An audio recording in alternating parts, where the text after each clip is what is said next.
you very much, sir, for having me. And this year's APPOEMN TIC 6.0, the acronym for TIC is actually the Event Industry Conference 6.0.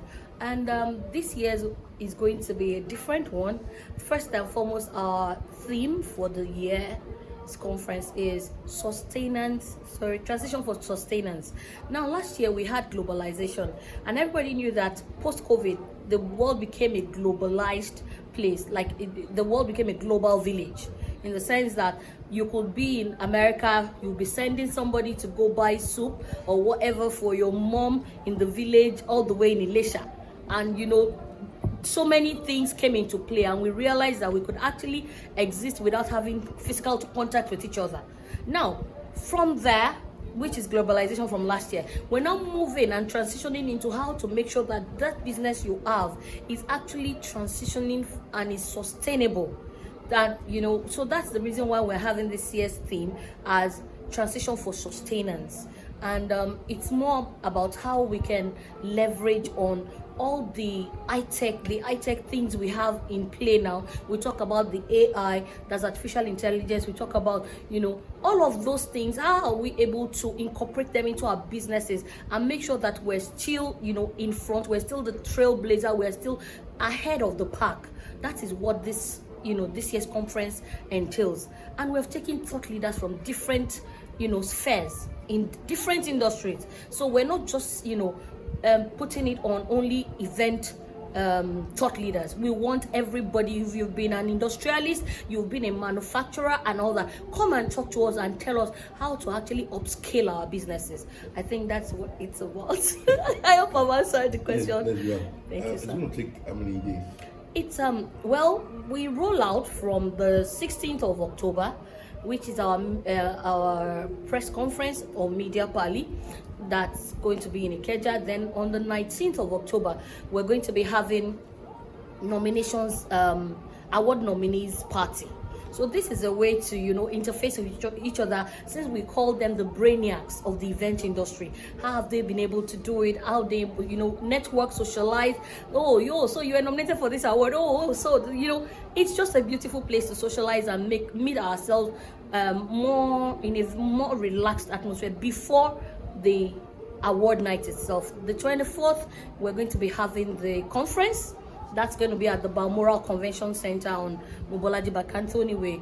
It's an all-day affair. By evening, we have our very popular after party, which everybody likes to attend.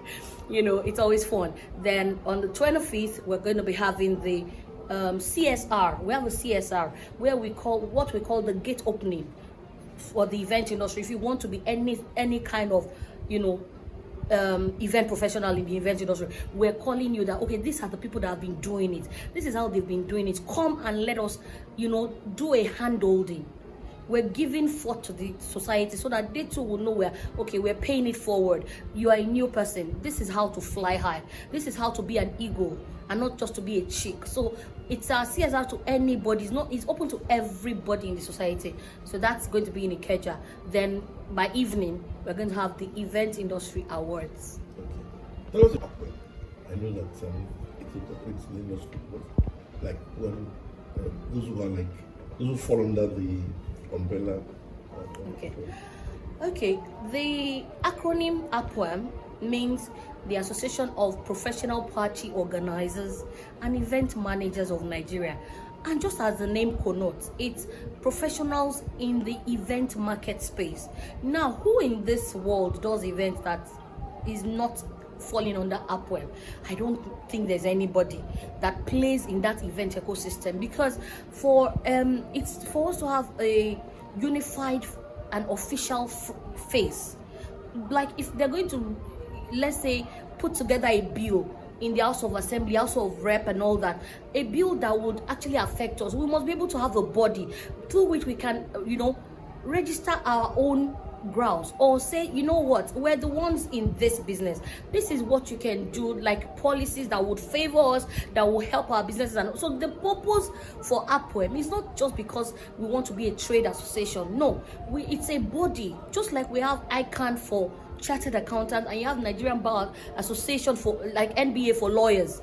like they are like the mother association that encompasses everybody that plays, that is a stakeholder in the event market space. You're a DJ, you're an alaga, you're an alamala, you are a caterer, you're everything that makes up an event. Not just, you are into audio visuals, you're into drinks management.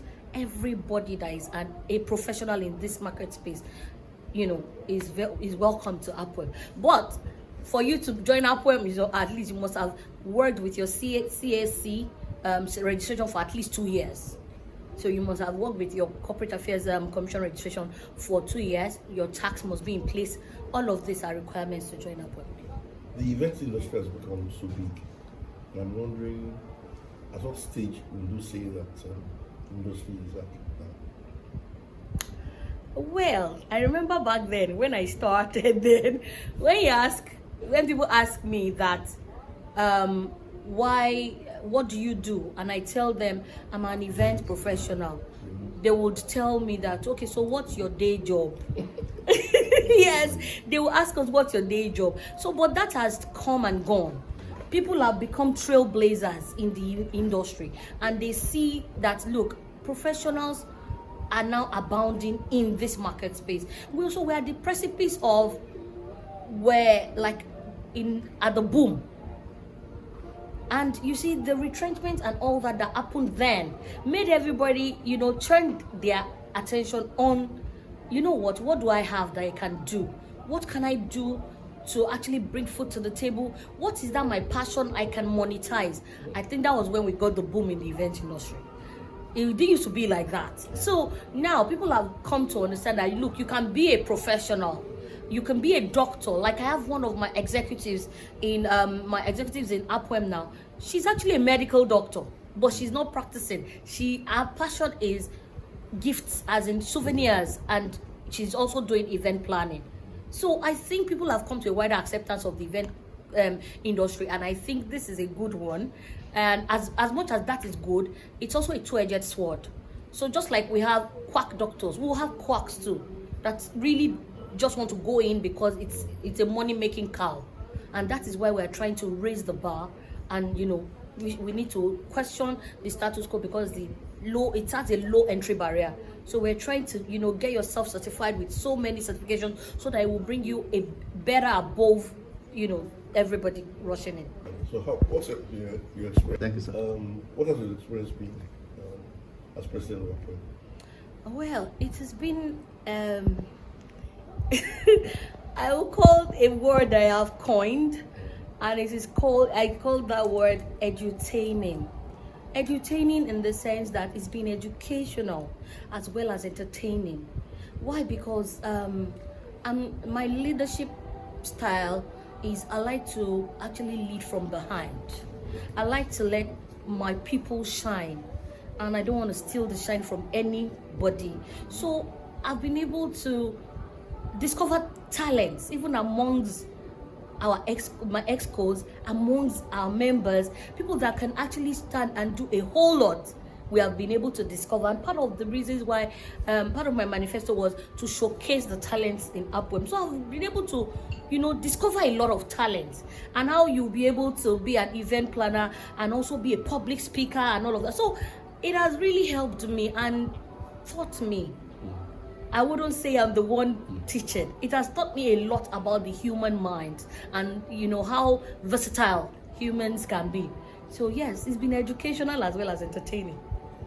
And what has also helped you stay on the job for years now?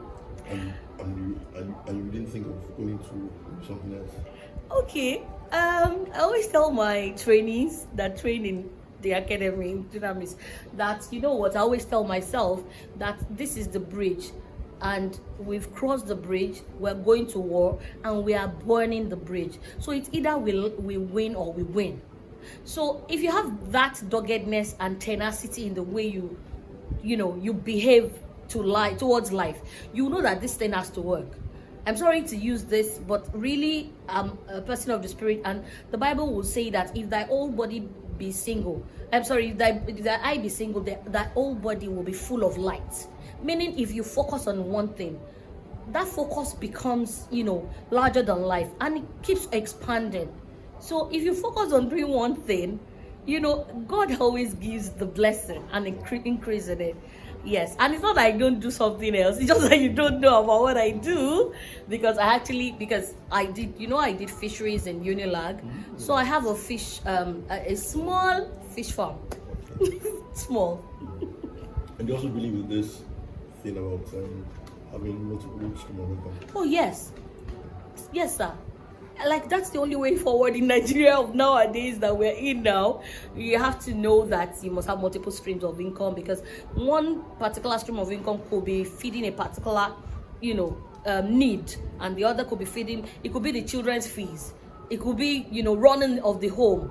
Something has to feed something, because you cannot afford to sit at, one junction. Okay. So if you have to address a room filled with young people, and I know you do that all the time, what would be your message to them? I would say that whatever it is your hand finds to do, do it exceedingly well. Exceedingly well, like as if the whole world is watching, and exceedingly well, like no one sees you. So that way, when everybody starts to watch, it will just be second skin. It will be a second skin to you. So that do it to the point that everybody will know that this is a passion. Like my pastor will say that this job was given to you from God. Like, people will be able to see that, oh, you do it with all fluidity and no airs. And by the time you say it, results start to speak. That's the best answer to anything in life, results. What keeps you going? Sir? What keeps you going? God, the man up there. It keeps me going. And the fact that you can't afford to sit. You really cannot afford to sit, because I believe that there are so many lives that are tied to you achieving some things in life. And when you don't get to that particular level, those people will not be able to gain from you. So if you're a lighthouse, for example, in the middle of the ocean, and you don't shine the light, how do you not want ships to wreck? They would wreck. All the ship will wreck. There'll be a lot of disarray and anarchy. So if you're a lighthouse, the best thing you can do is to shine. Just keep shining. Some people wonder how you came up with the name Dunamis. Oh, in fact, people even talk about it. Dunamis. Why? Are you the Dunamis church? Are you the... And I tell people that Dunamis is just a name in the Bible that means the authority and the power of God. And I believe that we all need it at every point in our lives. But how easy was it coming up with? Okay, so I have said the story before. One time when I was interviewed by City People, and I said that there was this twin boys that were my mates in secondary school. So they were actually, going to one church, one of the Pentecostal churches. So it was my birthday, so they took me out. So we went first to their church, and their pastor was preaching, and he was talking about the dunamis exousia, power of God. And I was like, okay, this is interesting. So I got that name there. Then I went to research on it. Then I didn't have dunamis.